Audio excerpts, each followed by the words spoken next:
YouTube family, happy Monday. Hope you guys all had a great weekend. We're back with another amazing subscriber first wholesale interview. And today, you guys, I have an awesome guest.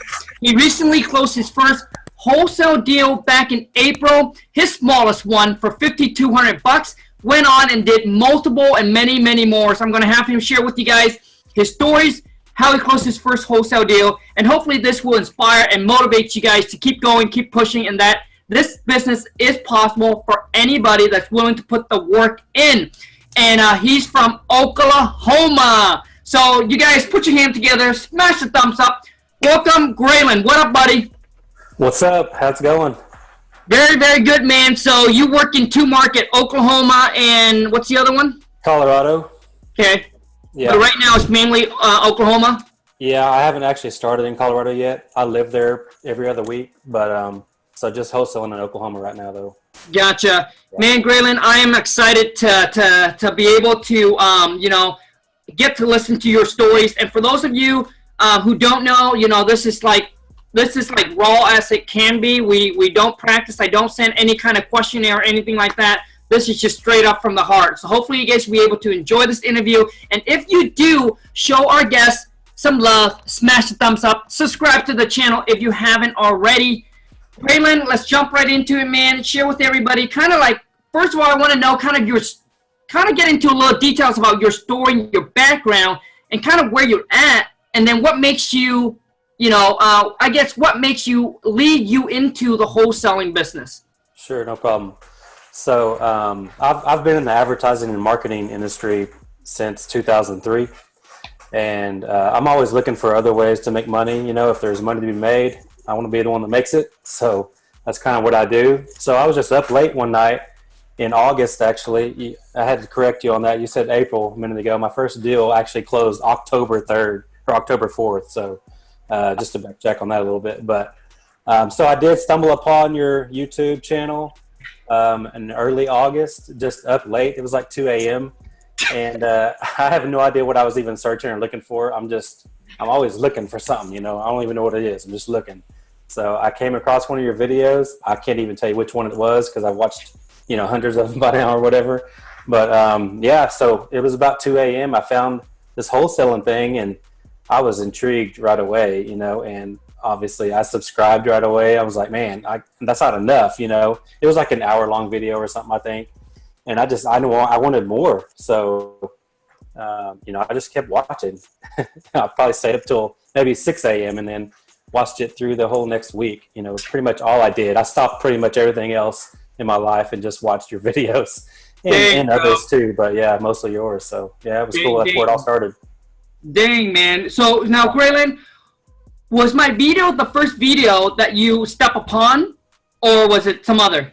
I believe it was yours. Obviously, I've watched tons of other people now, but and at that time, I think you only had like a few hundred subscribers. I guess not. Oh, yeah. The video I was watching, I think you had a few hundred subscribers, but this was, a month or two ago, so you had a lot more than that, obviously, by then.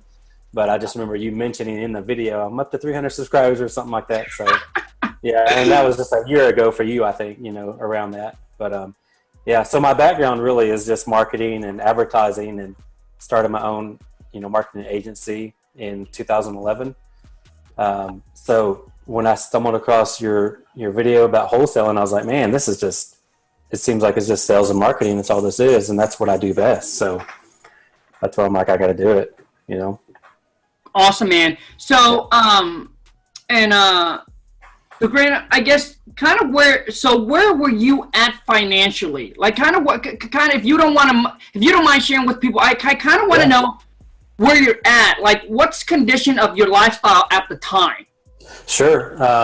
Obviously I'm doing pretty good. I mean, I literally do live in 2 states, so I have 2 households that I have to maintain and 2 of everything, pretty much. So, I'm doing good. The marketing agency has been great, but I'm just I was getting burned out on it, because I've been doing that for 15 years or so. Of course, on my own, over 7 years now. So I was just looking for something that I could do different, maybe make more money even, but still use my sales and marketing skills to get to the next step of whatever I was going to do. So that's why wholesaling was, it's like perfect. I mean, God put that right in my lap. It's like exactly what I needed, so, and I still have the marketing agency, and it kind of runs itself, for the most part, but yeah, I mean, it's doing good.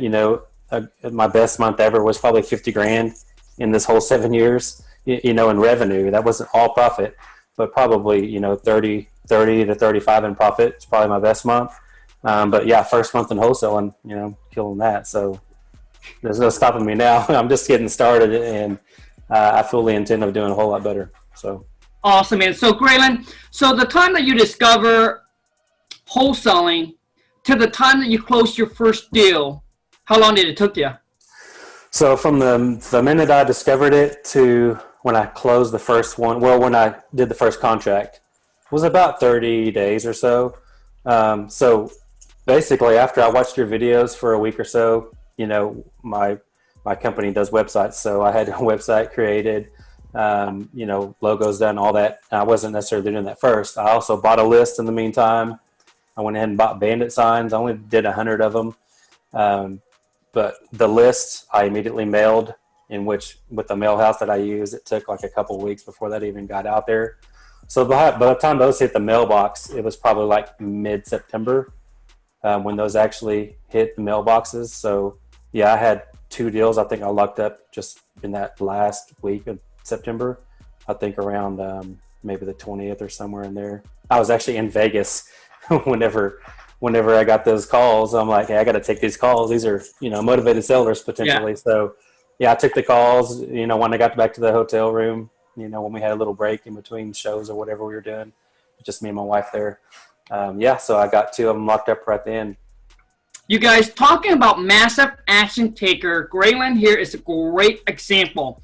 Within 30 days, he got, obviously he's in the marketing, so it does help. But man, he took massive actions and dived right into it. And within 30 days, you made what, 70K? Yeah, about that.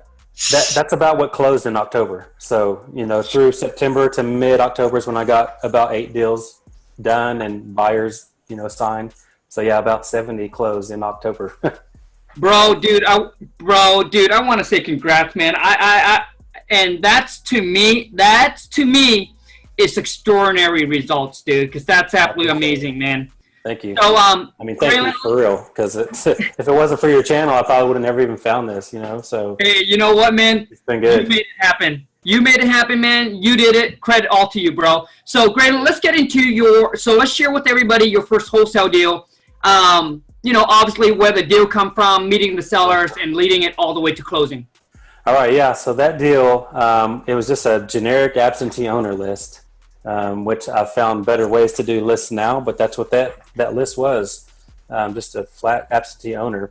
And I think there was only maybe 400 on the list that I mailed.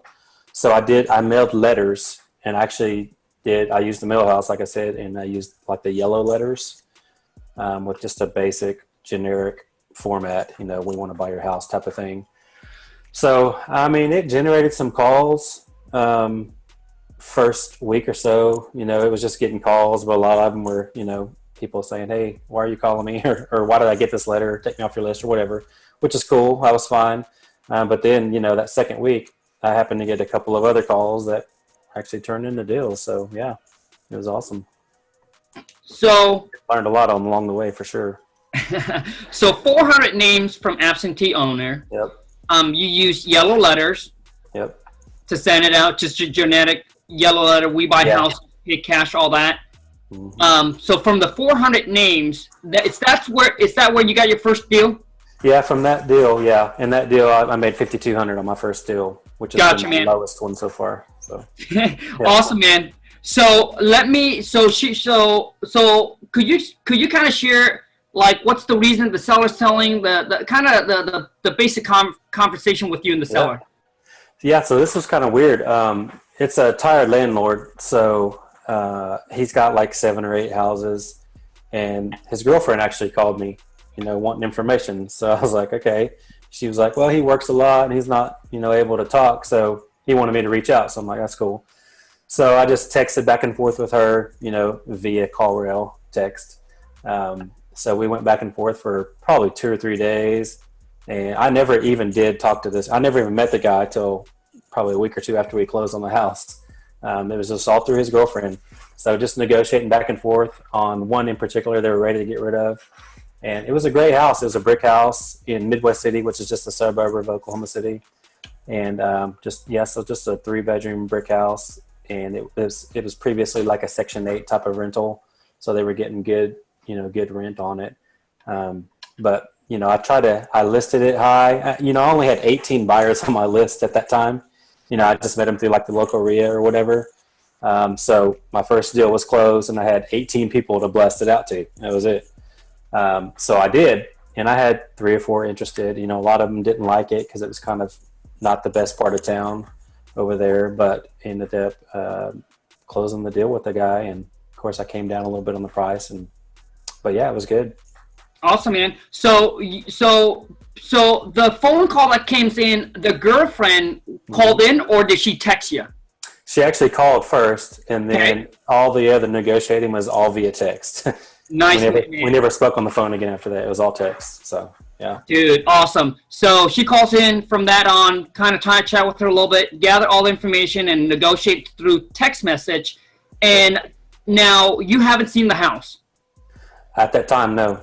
So it's okay. So, like I said, I was in Vegas whenever we finally got that deal done through the text. Then, I never even saw it until after I blasted it out to the buyers. I met a buyer over there, and then I put a lockbox on it at that time because it was. Gotcha. So this leads here.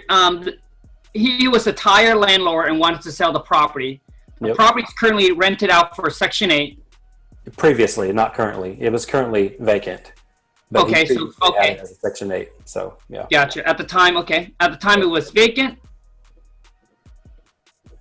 And so it's a 3-bedroom, 1 bath. Do you know roughly the square footage?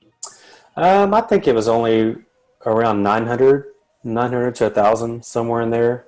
And it did have a little half bath in the master, so it was like a 1.5 bath. Gotcha. Okay. So what was the asking price when the seller calls into you, or the text message? Yeah. Once they started, they said, he's willing. She basically said, he's willing to let it go for, I think he said 42,000 or something like that.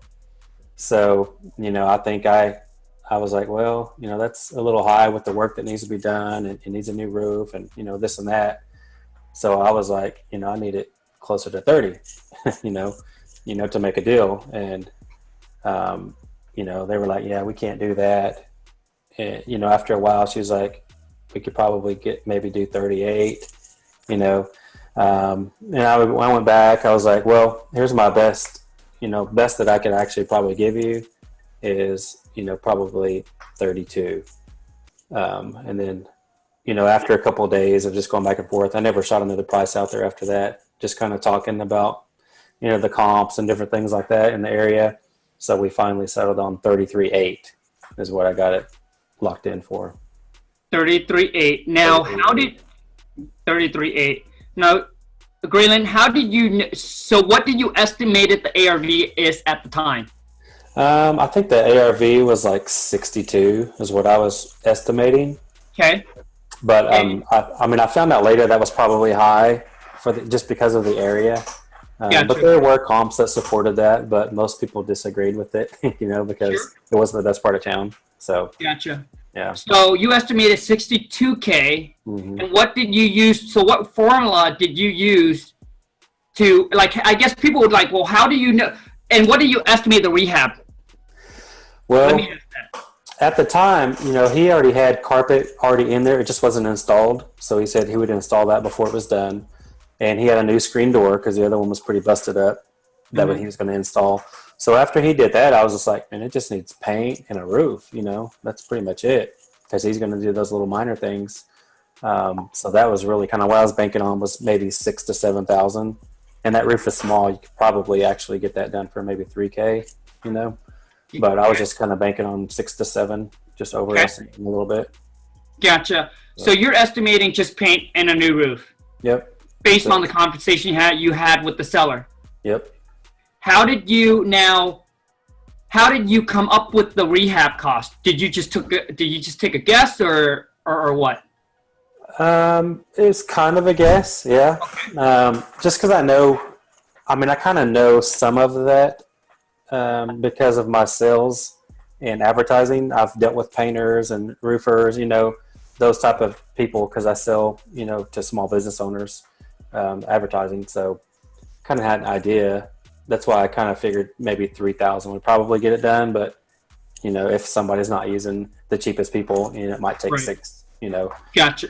and it's a small enough house for paint. It probably wouldn't take more than 500 or 600, honestly. But I just kind of guesstimated at 1,000 just to kind of over exaggerate a little bit. Sure, man. So now that you got the rehab costs, you got your estimated ARV, you know what the seller's asking for. How did you arrive at the I guess how did you calculate in your head that the 33.8 is a good offer? Well, really, let me try to pull that. I'll show you. I'll look at that real quick. Sure. Yeah, really, I always, have a maximum allowable offer, of course, where I kind of go into it. So I was trying not to get to that because I wanted more, you know what I mean? Sure. Because I was trying to make, 10,000 on it. But like I said, some of the people didn't agree with my initial ARV just because of the area it was in. So, I don't even know where that is. But so really, I just took I based it on that 62. So I did, multiplied it by 0.7 to do 70% of the ARV. Let me see if I can do that math because it's been a little while now, even because I've done so many things. It's kind of hard to remember. So 62,000 times 0.7, that gives you 43.4, and then minus, 6,000 or so for the, repairs. So 37.4 was kind of like my worst case scenario. I think I shot it out there to buyers. I think I shot it out there at first for like 45. Okay. Just to kind of see where I was at on it. And I did have 3 or 4 buyers look at it. And then I ended up, let's see, 33.8 plus 5,200. So I ended up selling it for 39. But yeah, I think that some of the math is probably off because I was, like I said, that was the first one, and I've done like 15 now. So nice, man. It just saw it as a jump. Sure. Nope. Yeah. And the reason why I asked for the numbers, Graylan, because most people don't understand, and this is just a rough number, so I understand that. So you lock it up, so you know what you lock it up for. You lock it up for 33.8, and when you make the offer to the seller, you basically put on there that you want to make 10,000, right? Yeah. Okay. So that was my goal, my minimum. So that's why I put it in like at 12. I think because 33.8 from 45, because I did shoot it out there at 45. So I had 11,120 built in. That way I could have room to negotiate down, if I needed to. So my goal was to make 10 and coming off $1,100. Yeah. But, like I said, everybody kind of disagreed with the ARV just because of the area. So then, they were all thinking, well, it's probably closer to 55, because nobody wants this part of town. It's bad. If it was two streets over, maybe, but so I was like, okay, well, let's negotiate. Let's make it happen, so. Sure, man. So basically at this time here, when you lock this deal up on the contract, it's all done virtually. You've never seen the seller, never seen the property. Yep. You send them the contract. Everything was all done over the phone. Yep. Done. Yep. I sent them the contract via right signature is what I use. So right signature, okay.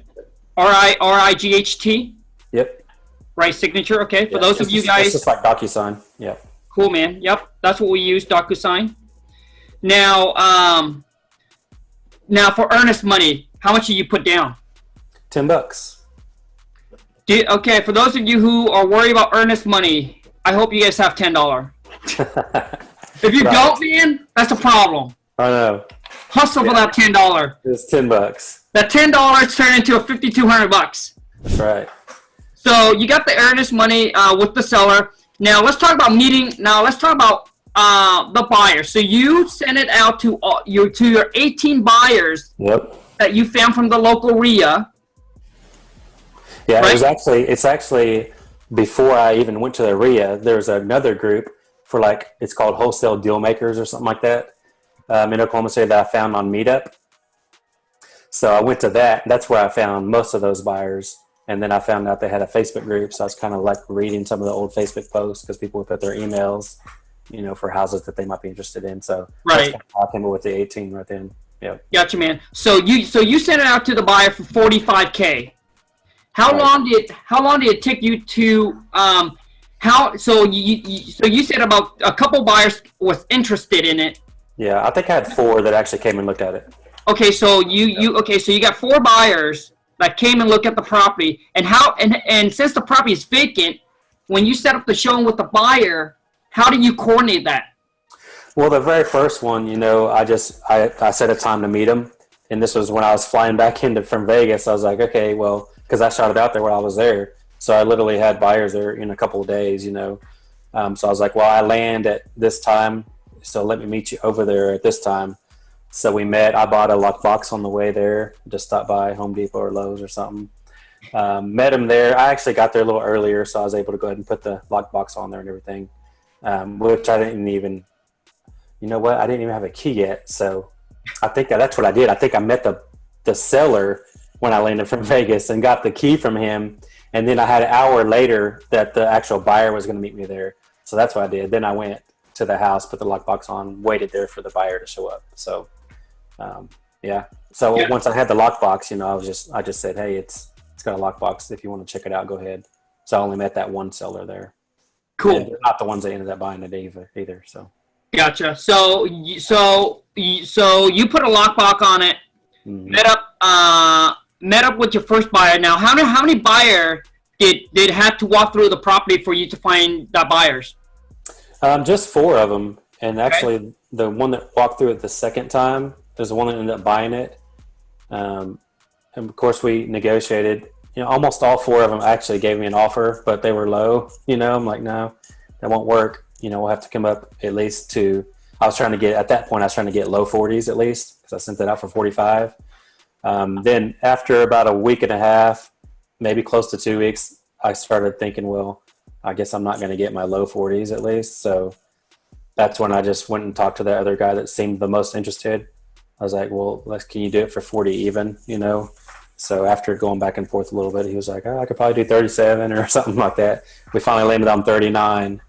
So, that's why it was $5,200, assignment fee. So Sure. 39 was good. Yeah.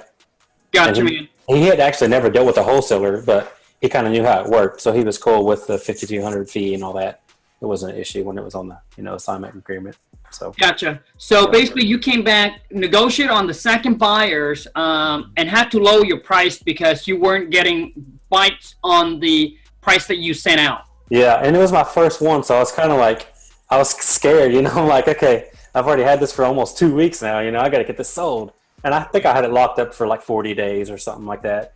But I didn't want to take that time, you know what I mean? I wanted to get it done right then. So, because I think I probably could have maybe got 7 or 8 out of it, if I was more patient, but I didn't care. I just want to get it done, so got it done. Absolutely, man. Good. So now the buyers, how much did you had him put down a deposit? I think I did 5%. So 3,900 or 1,000, times 5%. So it was 1,950. Yeah. And I just said, just drop this off at my title company. I gave him the address, and so he did. Gotcha. So you gave him the address. He went there and dropped off a cashier checks to the title company. Yep. And then how long did it took you to close with this buyer? Was it? That's been my lowest assignment fee, but it's also been my fastest deal that went through too, because it was closed. Because I think I locked that up. It was the end of September, like around the 20th or 20th to 25th. I don't remember, somewhere in there. But it was closed on October 3rd, and I got the check on October 4th. So I think it actually took about 8 days from the time he signed, if I remember right, from the time he signed and then the time it actually closed. Nice, man. That was pretty cool, yeah. 8-day closing for $5,200, bro. Yeah. Not bad, huh? Not bad. Yeah, and the list was cheap, and for 400 of those, it might have cost me with the list and everything maybe $400. So pretty good exchange. 400 for 5,200. Not bad at all, bro. Take it. 400 for $5,200. I ain't gonna complain. Right. So now, Graylan, for those of you guys who are like new into this, if you guys have any questions, drop it in a comment, and hopefully Graylan and I can, jump on. If it's in this video, we'll jump on. We'll try to answer any question you guys have. Now right up to now, what is your biggest wholesale deal? So my biggest one, I'm kind of disappointed actually, because my biggest one is only 15,000, which is good. I'm not complaining about it, but I was fully expecting to do 20 to 25s by now. Because I'm in my second month. So I should be doing big dollars now. But I'm cool with it. It's still fine because I'm very consistent in the marketing that I send out, and everything that I'm doing. I'm not going to stop. I'm just going to increase it and do better and better and more and more. I actually just hired my first VA today. I actually had a different one that was supposed to start 2 weeks ago, but that just didn't work out. She wouldn't show up. She had excuses. She's from the Philippines, but she was super nice. I actually liked her better. But, when you're not reliable, that's not going to work. So I had one start today, a different lady from the Philippines. And, so that's going to be good. She's going to be just answering calls and making cold calls when calls aren't coming in. So nice man. About that. Yeah. So the thing is, Graylan has, obviously you have a business background. Mm-hmm. So you kind of kept things moving. It seems like everything it's just going. Yeah. You know what I mean? Yeah, you got to do a bunch of things all at once. I mean, that's the thing. You can't just wait till you do this or wait till your website's built. You just got to go do it. Yeah. You can't wait on all these other things. They'll get done when they get done. No big deal. So. Awesome, man. So now how are you with the wholesaling and your marketing? Are you putting 50% or where are you at? I honestly do mostly just the wholesaling business because, like I said, the marketing business, for the most part, kind of runs itself at this point. Because I have people in place that do that, So really, I'm pretty much focused on wholesaling, and I'm already I'm going to start holding probably one property per month, starting either this month or December, maybe. Just to start building my rental portfolio up. I don't ever have plans of renovating and rehabbing like a full flip type of deal at all. It might happen, but I don't really foresee myself doing that. I like the fast money in wholesaling, and I want that long-term wealth in rentals, so that's kind of my strategy. Graylan, dude, I'm on the same page with you, bro. Don't get into the whole rehab thinking it's so sexy. Yeah. If I go and I take an ugly house and turn it into a beautiful house. Dude, I have turned many ugly houses into a beautiful house. Also, too, is I have turned my life into a mess while I was doing that. Right, that's what I could imagine. I don't want no part of that. If it's like a quick and easy, flip that takes a week, just this little minor things, that's cool. That's right, man. Stack the cash and dump it all into rental, dude. Heck yeah. Yeah. So, Graylan, for those that are, so I guess what I would like you to do is any tips or advice you would give for someone that is just starting out, or maybe they just discover wholesaling and kind of don't know what to do, where to start, how to close my first wholesale deal. Yeah, I mean, what I would say is really all you need is some type of list of any kind that you can market to.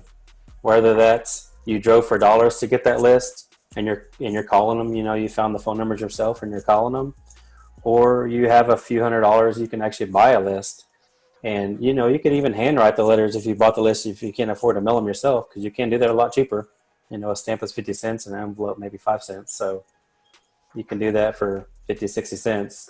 But yeah, I would just say at least do something, even if it's a real small list, because I've had several lists that I've done that just have 200 on it or 150 on it. But you just got to do them all the time, I mean, I'm mailing them at least every other week, minimum. So, and every time you mail them, you can tell when they hit the mailboxes because you got calls coming in. Yep. It's just like clockwork. You mail it, 3 days later, calls come in. Period. Then how good are you on the phone? Can you close them? That's the bottom line. If you can close them, man, this is unlimited possibilities with this business. I'm actually meeting a guy tomorrow. He'll be my first acquisitions manager. That's hopefully gonna start with me. He's already really good at outside sales and that kind of thing. Of course, I meet a bunch of different people through the whole marketing thing. So I hope he's gonna work out. And I'm just teaching them just the acquisitions part of it, obviously. So I don't create competition for myself. But at the same time, if he wants to branch off on his own one day, that's cool too. I'll help him out. because Sure. in the meantime, he helped me out, by working with me. So yeah, so I'm excited. I've got 4 other deals that should close before Thanksgiving, which I think that's like $40,000 worth or so before Thanksgiving for sure. So yeah, man. I mean, my goal in 2019 is definitely to do a minimum of 100 grand a month, period. And I'm going Six to make figure. Yep, for sure. I like the goal, dude. Because I'm really not even mailing that much yet. That's why I'm like, man, I'm not even doing a ton. If I just step that up, I could easily double what I'm doing. I just got to be ready for that, Right. That's why I needed the VA to start now so that she can get familiar with it and just get everything in place so when those calls do come in, I can handle it all. Because it's already kind of overwhelming by myself doing as much as I'm doing because I've done, close to 15 deals already in 2 months. And that's like, it's a lot. I mean, it's work. But if you want to work, you make a lot of money, this is it. Yep. Awesome, man. So now, Graylan, you mentioned about talking and communicating with seller. And be honest, to you, how important is that? That's definitely the most important thing by far. Because anybody and their dog can get a list and mail it or do all these different things. Anybody can do that. It all comes down, I know you preach that a lot too, talking to sellers, and it's true. If you can't communicate with the people on the other line, then you're not going to get anywhere.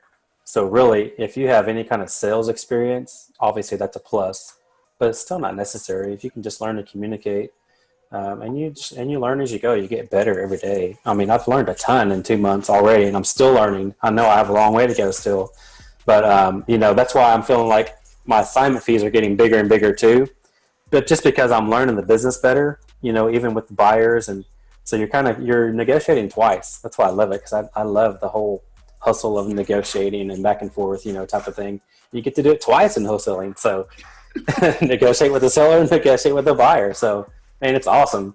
That's what my wife hates. Every time we go to some other country and we're like going to the little markets, I'm like trying to talk them down to the lowest price, She's like, just pay what they want. They don't make any money for their family. I'm like, hey, they're making money and I'm helping them. I just want a better price, so. Sure. That's what it's all about, yeah. Communicate with the seller is just key for sure. And definitely you gotta come across, confident so that you actually know your stuff, even if you don't, because at first I didn't.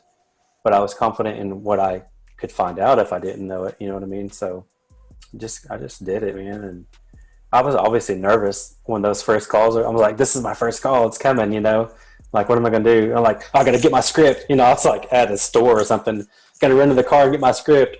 But yeah, I mean, you don't need that, especially if you're using CallWheel. It's recorded anyways. You can go back and listen to yourself and learn from it and jot down any notes that you have to have or whatever. So after I realized that, I'm like, hey, man, I'm sweating that for nothing. It's recorded anyways when they're calling in. So yeah. That's right, man. So Graylan, how much are you spending in marketing a month right now?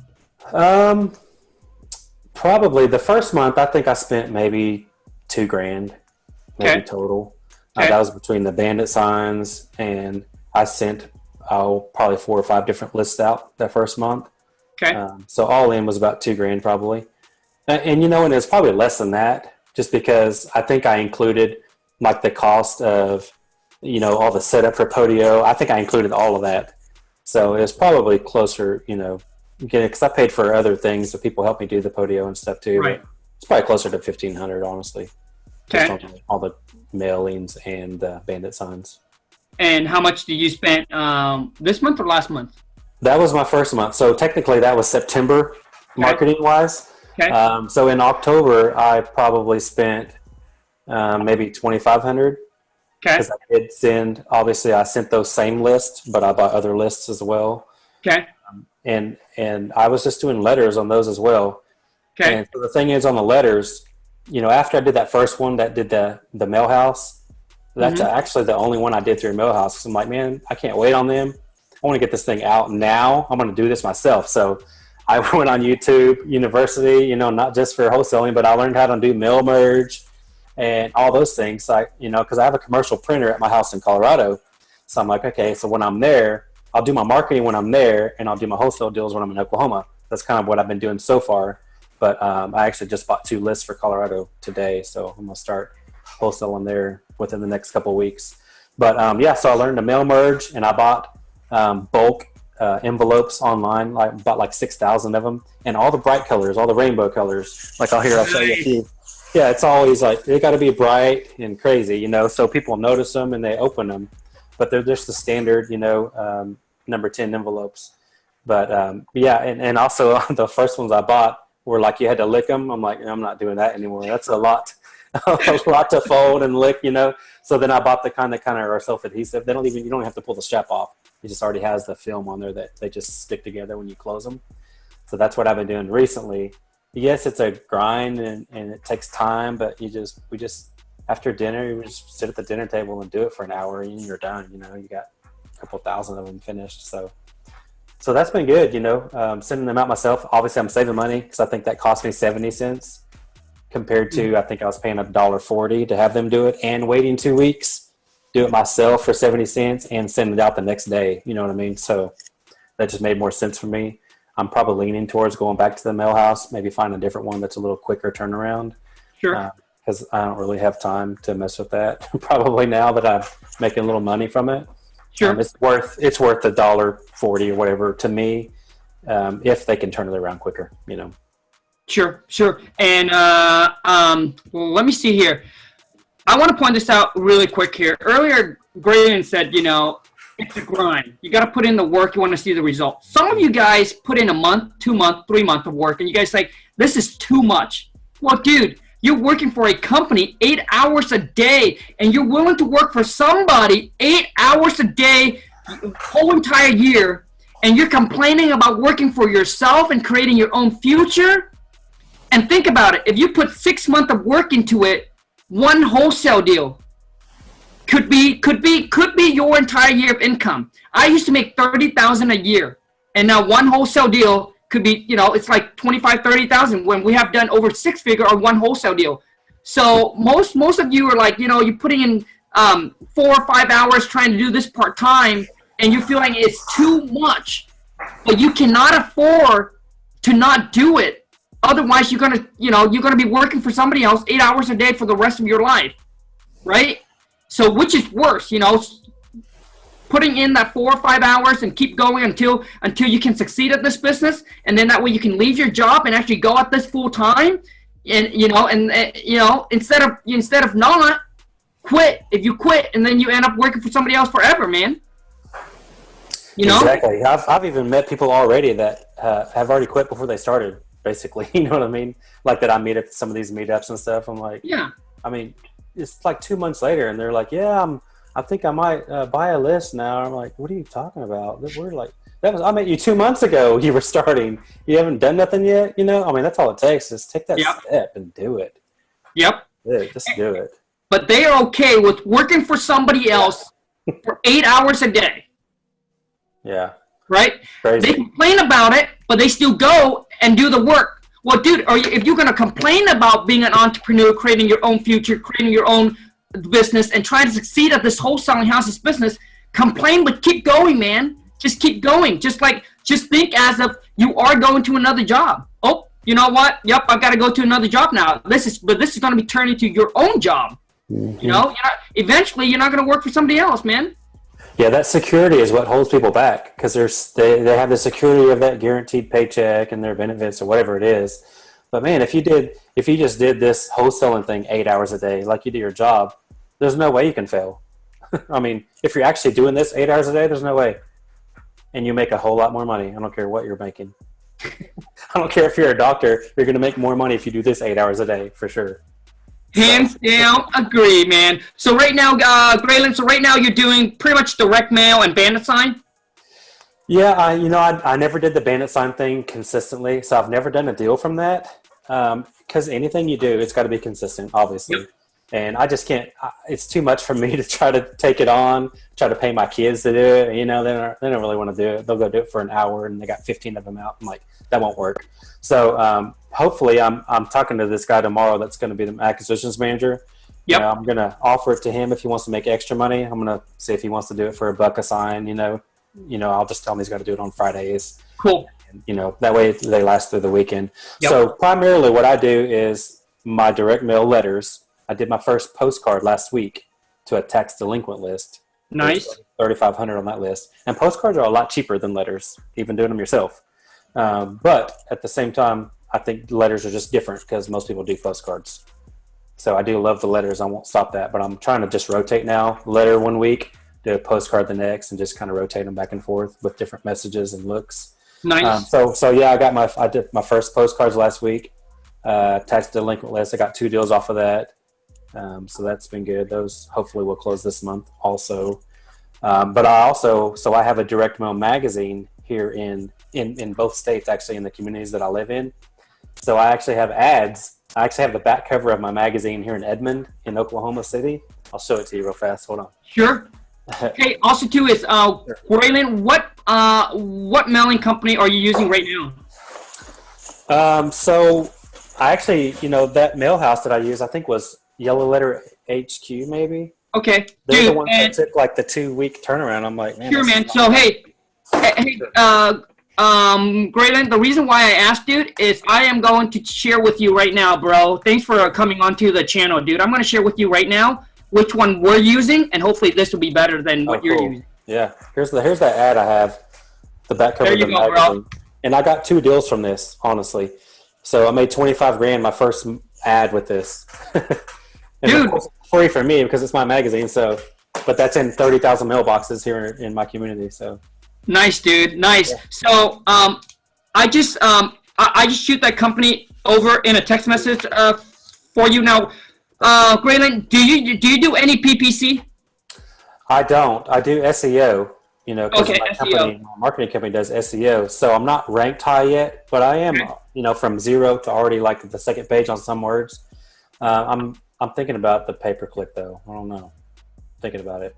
Yeah, I have guys that can do it because I have 2 full-time web developers. They know how to do it, but I don't know. I know you got to spend a lot more money doing that. Yeah. So yeah, I mean, we do get deals from the PPC. Obviously, SEO. We do get deals from it. So yeah. I thought that you're a marketer. I thought that you would be heavy on that. So I'm really thinking about it. I've always believed in SEO more than pay-per-click because SEO is more sustainable. It just takes you longer to get there. And pay-per-click, if you're not paying for it, you're not there. So that's kind of always been my mindset.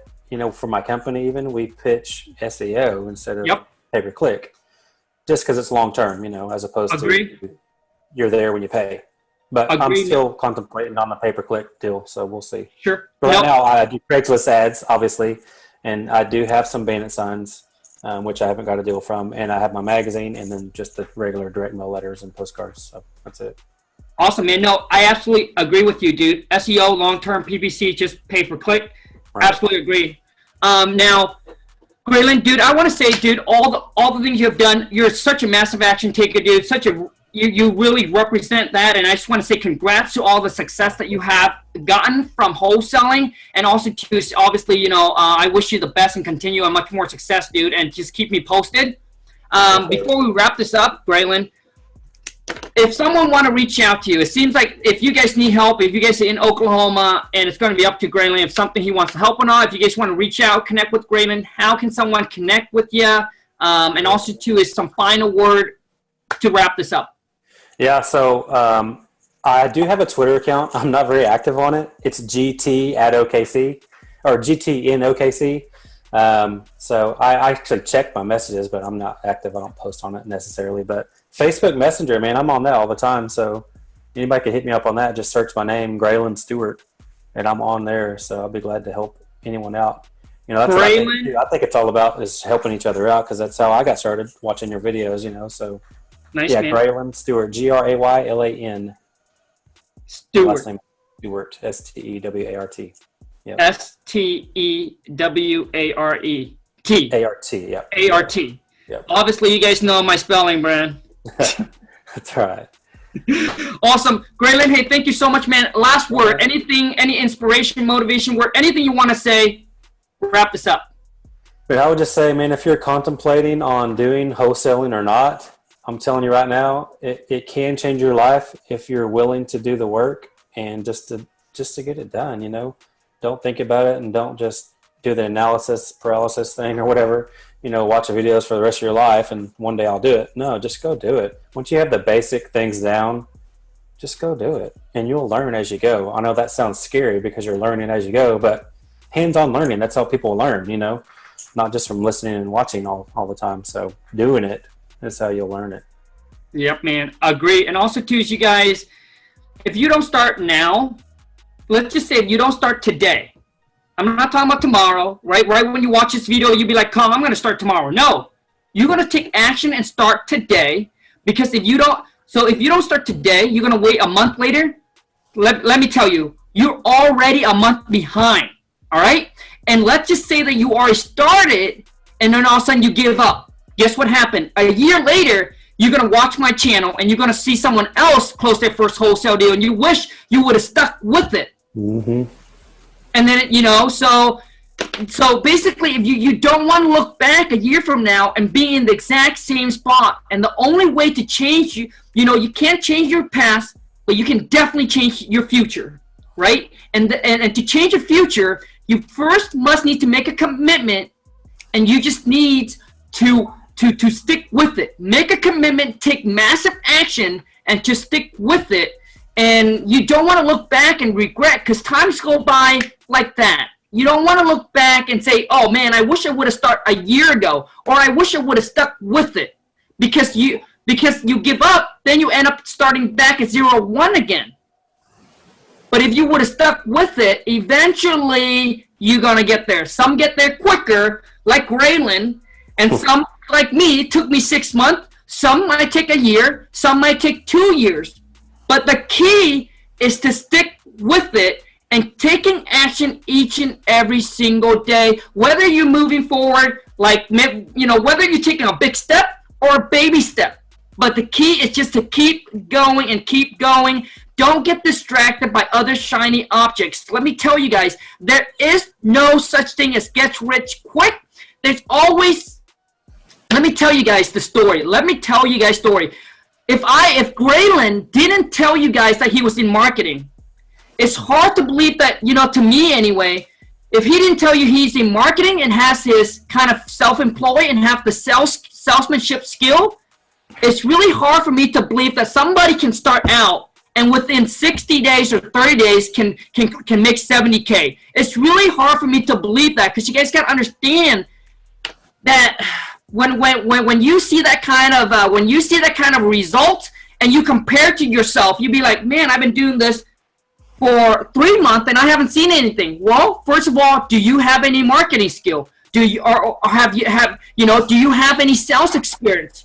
Do you have you been saving money to have that foundation so you can spend money on marketing? So when you start out with nothing, with zero, no experience, no marketing, you don't have any money, you don't have any connections, it's gonna take you time. You don't have any salesmanship skills, everything you have to practice. So don't compare where you are to where someone else is, because you don't know the backstory. You know, when I watch people and I see the way that they get results, I think that's incredible. And then when you watch more and you dive into it, right? When you dive into it, you will understand that they got that results because of their background. Like, what I mean by background is the thing behind it that really helps them to get to get that. Now, let me share with you guys one more thing. When my wife and I got into real estate and we got into fix and flip, dude, we have spent 10 years before that working at a job full-time, had a little small business in the mall selling hair extension, and we have saved up every single dollar. So when we got into fix and flip, we already had the foundation. We already had the money. So when we went and made connection with the bank, and I'm just being real with you guys, we didn't start like $0. We didn't start $0 and all of a sudden, boom. No. We already had the backing of 10 years of basically preparation, and now we met the opportunities, which is the real estate career, and then all that saving, now we put that money into work. Like, does that make sense, you guys? So you can't expect starting out with no money, zero experience. Trust me, if you listen to everybody's stories and you see the way that they got their results, trust me, dive into it and look at their backstory. They got such incredible results because they must have, like I said, must have had some kind of a background that really helps them when they get into that field. It's kind of like, it's kind of in the same, like, like it's not really from like, like, I don't know how to explain it, but they already have something back at it that really helps them move quicker than normal people that has completely nothing about it. So, so Graylan, I don't know if whatever I said makes sense or not, bro. It does. Yeah, I mean, that's the thing too, just a little more of my background. I mean, so I was in sales, my whole career, basically my whole life, adult life. And, I was always the top salesman, one of the top in the nation. I started out selling yellow pages. It was my first, actual real outside sales job. And that's when I started my marketing thing. So I'm like, I'm making them rich. I need to be making myself rich. You know what I mean? So instead of working for someone else, kind of build something for myself. But I was going to say I have learned recently, like driving for dollars, that's the freeway, like you say. I never really knew what that really meant. I mean, I did drive for dollars. I've done it a lot because it's actually fun to kind of pick those out. But the thing is, you have to be consistent on that too. So I would drive for dollars, write the addresses down, look them up, and then mail them a letter, handwritten or letter or whatever, and never get anything back. Well, then I would throw it away. I'm like, I just started thinking about that. Well, that's kind of counterintuitive or whatever. I'm not preaching, or I'm not doing what I'm preaching, being consistent, because now I don't have those leads anymore. I mailed them once and threw it away. Well, that doesn't work. You got to mail things a lot of times, several times sometimes to get results. And then, so now I'm trying to compile all of those into an Excel spreadsheet so I can consistently mail them, and I'm getting them skip traced so that my VA can call them all the time. That way they can actually be good leads, because I've always heard that those are some of your best leads. And I've kind of just neglected those because I wasn't sure how to do it. But now I know. You drive for dollars, write the address down, look it up, put it in an Excel sheet so you can mail them often or call them often, either way. That way you can actually get leads from it. So that's what I'm doing now too for that. But that's that's the cheapest way to do it. And supposedly that's the best leads out there. So, hey, there you go. You don't have to have money to do it necessarily. Money helps, but you don't have to have it. I agree 100%. And the thing is, one thing Graylan just said, and I say it all the time, consistent and persistent. When I bought my probate list, I didn't get my first deal, especially in today's market, how competitive it is. Everybody wants to jump on to wholesaling, flipping houses, whatever it is, right? The real estate, it's getting really competitive. I didn't get my first deal from probate until I think 9 months. And then, so the probate company that I work with called me or emailed me and said, hey, Khang, thank you so much for sending people over here. We really appreciate it. But, man, some of the people you sent over, they bought the first list, and they just stopped because they didn't get any deal from it. And he said, Khang, you know that's not how it works. I said, I know. So I want you guys to understand every marketing channel, whichever you're doing, just like Graylan said, if you want to drive for $1, that's the cheapest. When you start out with no money, you got to do the freeway, all right? When you have no money, you do the freeway. And when you have money, then obviously you start buying back your time, you do the payway. Either the freeway or the payway. But the thing is just being consistent. Every weekend you're going to drive for $, all right? If you're going to go door knock, you're going to cold call, just cold call. And just being consistent and just don't jump around. That's what happened. When I first started, exact same thing. You jump around so much. So anyways, you guys, Graylan, I want to say thank you so much. For those of you who haven't followed me. Hey, man. Graylan, do you have Instagram, dude? I have a business one for one of my businesses, but no, I don't have one personally. Bro. I'm not young enough to have that, man. Dude, come on, man. Yeah, come on, dude. This IG is for everybody. Even Uncle G is on IG, bro. So for those of you who want to follow him on Instagram, go to Khang, KHANG.WTM. And I'm going to make sure I put all of Graylan, all of his contact info. He said best way is Facebook. So I'll drop that in the comment if you guys want to reach out to him. If you guys in the OK area, Oklahoma, reach out to my reach out to Graylan. He'll be able to help you guys out, whatever it is. But Graylan, I want to say thank you so much, buddy. I really appreciate it, man. Thank you so much. Thanks for having me. I appreciate what you've done so far, and I'll continue watching you. I still watch all your lives and everything else. So, man, it's good stuff. Man. I'm just hooked on it, even though I kind of know it all. I mean, I don't know it all, but I'm learned up for sure. But I'm just addicted to it. You know what I mean? So, yeah. Hey, dude. Graylan, quick question for you, dude. So what is the one video where you felt like, hey, you know what, Khang, this video really clicked? Like whatever that video that makes the click. It doesn't have to be mine. It could be anybody. Yeah, you know, I don't know how to answer that. I'm not sure. I've watched so many. I mean, I've literally probably watched 1,000 videos by now. Because even in my downtime, like I'll be driving down the road. This is bad. Don't do it, everybody. But I'll have my phone mounted with a video just running in the speakers, you know, in the car, and I just glance at it. You know, I'm just always just trying to learn more. Maybe someone has another perspective I didn't think of, or I'm trying to learn subject to right now, which I'm real close to implementing that strategy. But you know, I'm just almost always learning and just trying to figure out and learn more. But yeah, I mean, your videos for sure. I've watched more of yours than anyone's by far. But, Dude, yeah. Thanks, man. The thing is, you guys got to understand, man, when you have that entrepreneur or the business in your blood vein, all you think it's about is like, hey, you know what? Like, all you think is about is business stuff, you know, creating, you know, creating, and just creating and accumulating. Like all you think is about is business and doing business and how you can improve yourself and your business and things like that. Like, you don't want to spend time watching, you know, I have people, friends and stuff like that, when you go to their house, they play games, they watch football, this and that. I don't, man. Yeah, I'll have the TV on a football game, but it's muted because I'm trying to listen to the video. So that's what I'll do. Awesome, man. Graylan, hey, thank you so much, dude. Yeah, take care, buddy, and keep me posted on your success. Sounds good. Appreciate you. Have a good day.